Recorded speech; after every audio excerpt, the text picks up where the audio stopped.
Good morning, class 10 students. Today we will start our next chapter, Linux operating system. In this chapter we will be studying about the history of the operating system, about the Linux. As we all know, Linux it is the free version of the Unix, and this was developed by the Linus Torvalds in 1991. Linus takes Unix.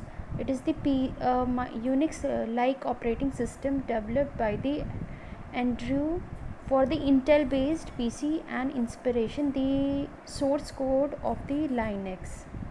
The Linux introduced in 1991, and this person worked on the Linux project and wrote the source code for the Linux kernel.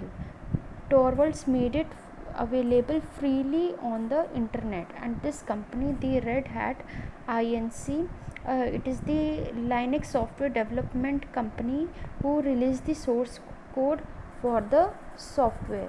The next is the which we will be studying is the features of the Linux features are that it is freely available. Many user can work on a single computer, multitasking, and it is the graphical user interface, means it can rely on two working environment. The next is the kernel, that is the parts of the Linux.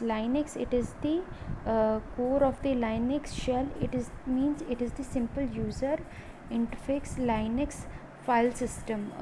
File system is a logical method for organizing as well as storing the large amount of information.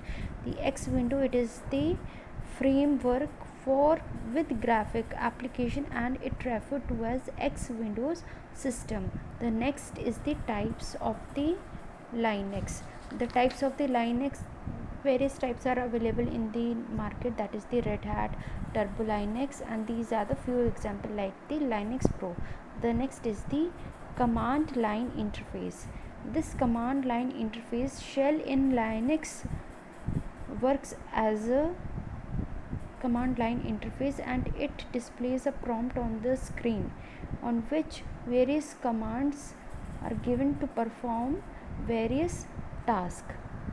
The next is the we will be studying about the various Linux command. In this, the first is the directory command. This command is used to make the directories. Like the is command is used to display the names. Mkdir command is used to make the new directories, and the pwd command is used to display the full path name for the current directory.